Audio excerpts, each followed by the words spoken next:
Welcome back to the Media7 Election Special, where we're sifting the messages from the media with Linda Clark, Lila Harry and Deborah Covington. Now, we're soon to go into the meaty part of the lunch, the mains, where we got some quite interesting confessions. I wonder whether the two of you former MPs had occasions where you had to go to your press secretary and say, I made a boo-boo. Oh, people think I was in Parliament for more than 3 years. I say it's just because I got into so much trouble and made so much noise. They think I was there longer. I came from the incredibly well-disciplined Alliance, and there was no way any of us were going to be on for boo-boos. We were very careful. Did you ever have a situation, Linda, where someone had accidentally made the boo-boo and coughed you up a great story and you actually felt kind of bad about stitching them up? No. Was that just part of the job? No. I mean, I guess the most reported on a boo-boo, if you want to call it that I reported on, was Jenny Shipley and the green room conversation about the John Hawkesby package. And I mean, in that case, we had a kind of ethical dilemma of it was clearly off the record. She came out, she did an interview, for those of you who can't remember, and anyone under 30 that probably was leaked can't. to me, it was quite handy. Yeah, actually. I mean, we did a television interview, a crossfire interview, and she said that Hawkesby had been paid $1 million, and Mike Hosking and I, who were hosting it at the time, were kind of gobsmacked because we couldn't believe that our employers would pay $1 million. In fact, they paid $6 million. And as we went out of the studio and we were talking about it, and we said to Shipley, my goodness, and she said, oh, I made it up. And to silence us, which she did, silence us. And then in the course of the next few days, I went public and said that's what she'd said. Well, yeah, that was the sort of ethical dilemma, really. But do I regret it? No. No. Well, see what you make of this. It is time for the mains of our lunch with the Sultans of Spin, and regrets, they've had a few. You're all accomplished journalists who cross to what might be considered the dark side. I've always wondered how this happens. Is it like being, tapped as a spy at Cambridge or something? That's funny.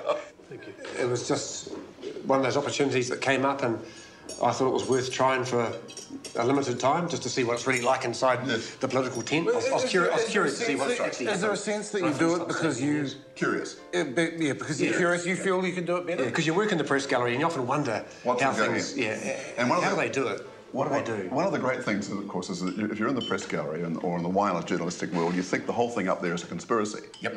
But when you get there, you find it's barely organised chaos. This is absolute chaos at times, in fact. I was shocked to find that how superficial not only was the Prime Minister's office at the time, but the whole of the National Party approach to life was superficial. It was horrifying to find how lacking in depth any sort of philosophy was.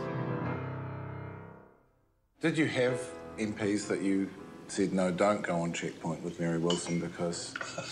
Yeah, but normally that was... Yes, that did happen, and that was to protect the MP, because you knew the MP was not up to a duel with someone like Mary Wilson or Kim Hill or Sean Plunkett or whoever. There were times when producers called me when I was in Helen Clark's office and say, oh, so-and-so minister's refusing to come on close-up tonight. and the reason they were refusing was because we had told them not to go on. So sometimes I was sort of slightly economical with the truth and explaining why that minister wasn't there. But it's all about sort of trying to exercise some control over the message and what you're saying. Regrets, you have a few? My biggest one, of course, was not knowing enough about Don Brash's involvement with the Brethren. And so, of course, when that broke loose, no one was prepared. And, in fact, we had, Murray McCulley and Jerry Brownlee going out and defending and denying things, presuming that they were what they knew was correct, when they didn't know the full extent of it. It was pure gold to Labour. So that was extremely embarrassing. Well, you have to take the rap. Someone in the centre of things has to take the rap. You don't know. No one else knows. I regret probably that long festering issue over the Corngate interview. Maybe I could have done more to find out from Campbell and co what that interview was going to be all about. But maybe if we just had a bit more of an inkling that they were onto something that was going to cause such grief. I mean, we didn't know about the Hager book, for example. We had no idea there was a book behind the interview. And I thought the way she handled it was a masterclass, actually, in sort of in crisis interviewing. Do you think, do you feel resentment over that? Oh, not really. To me, that goes with the territory. That's the sort of That's the sort of issue that people like me are paid to deal with. Ambushes are, they're a sort of a time-honoured journalistic tactic, so I can't really bitch and moan about it too much. My biggest regret is my relationship with TVNZ just prior to a critical election, where I've been promised the worm is not going to be part of the debate. Yes, I remember that. And instead of saying, well, send that to me in writing, or can we have an agreement about that, or can I come and see you? He said, no, don't worry, Griff, no problem. 2 days out, got the message there was going to be the worm through the Don Post, rang TVNZ and went into a state of shock, really. So I chose not to tell him, which was cavalier in the extreme. Yeah. I then negotiated with Television New Zealand that they wouldn't do it as he was talking. Tragically, they did it after he talked, and it looked appalling. And understandably, he took umbrage. I was angry with Paul, I was angry with TVNZ, and it was my fault. Well, on that truly Catholic note of confession, I think we finished our Bless you, my child. Now, Linda, what I found interesting about their regrets is that they all seemed to feel the one thing they had in common was a failure of duty. They felt they'd failed the boss. I thought it was an interesting insight. I think they were great confessions, actually. And they sort of go to the integrity of the relationship between the spin doctors, if that's what you want to call them, and the leaders. I mean, the relationship is close. If it works well, and all three of those gentlemen had good relationships with the leaders they served. Did they have good relationships with the press? Yes and no. I mean, you would never have trusted any of them with your life. I mean, you had great relationships with them while you were a political editor, but you knew that it was... I mean, it was a self-serving relationship on both sides. So you have to understand the rules of the game. And it's like Mike Munro said. I mean, sometimes we dish it to them, sometimes they dish it to us. You've got to be grown up about it. You've got to be thick-skinned about it. It's not personal. Well, what did you make? It was interesting to see Mike Munro talk about Corngate, and the justification that TV3 put forward was, well, we knew you'd spin this if we didn't blindside you. What do you make of that now with this distance, Lila? Well, at the time, I thought it was a justified attack. There was an issue of serious public importance, that they had information. The Prime Minister's press secretary has now, confessed to not having delved deeply into what the purpose of the interview was. I was pretty horrified at the time by the response to Corngate from a lot of the commentators on the media, and their sort of vilification of John Campbell as a result of that interview. It seemed to me, we had the Prime Minister, a major public issue, fair game. And obviously fair game that could have been a bit more intelligence, gathering beforehand might have put her in a stronger position. And Deborah, I thought it was fascinating, Richard Long saying, I wish I'd known what was going on. It does rather suggest that Don Brash was off the reservation there, wasn't he? Well, he was, and there is a point at which the media would not be doing their duty if they didn't pick up on things like when Don Brash put out a press release, God knows why, to say he was taking 4 days off to take care of his marriage. Now, he thought the press gallery would ignore that and leave him alone. Well, if it came out that he'd put that out and no one picked it up, it would have been a disaster for the press gallery. And being on the other side of that, when the gallery is after you like a pack of baying wolves, it's horrible.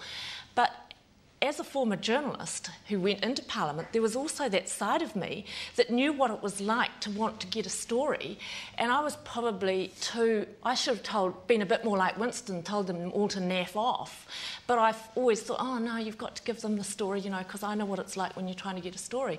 And they're really just doing their job. Sometimes we don't like it, sometimes we don't think they do it well enough.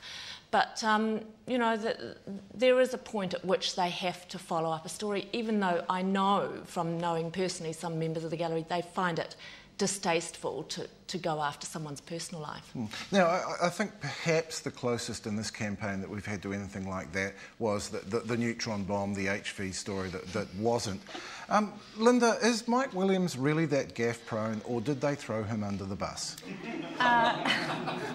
No, I think that, I really like Mike, and working with him when I was political editor during the campaigns that I covered, and when he was president, I'd speak to him once or twice every day during the course of the campaign. The problem with Mike is that he's indiscreet. And he couldn't have which is delightful for you. You know, which is why we got along so well. But he couldn't resist. I mean, the thing about this story, I mean, there's so many things about this story that were just plain wrong from Labor's point of view. But if they did have the information and they did have an inkling that there was something that ought to have been looked into, that's fine. No problem with that.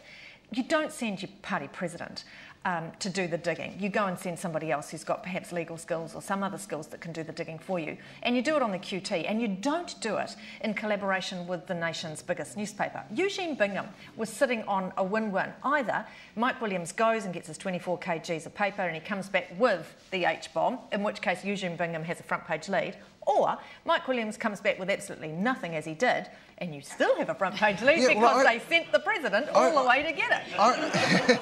I'm still not clear on exactly when they decided they didn't have a story. There were 3 different versions of that story, and with each one the language was dialed back.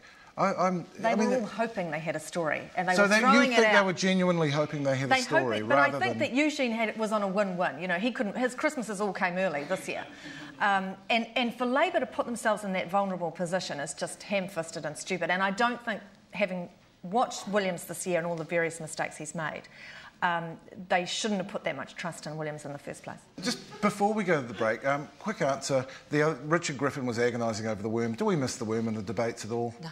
I don't, no. But one thing I would like to say, I think the media caved in too easily to the 2 leaders of Labour and National not going in the whole debate. I thought that was... Why did we give up on that so easily? Indeed, and it was over in a couple of days, wasn't it? Anyway, we will take a break now before coming back with dessert and some time with Hone Harawira.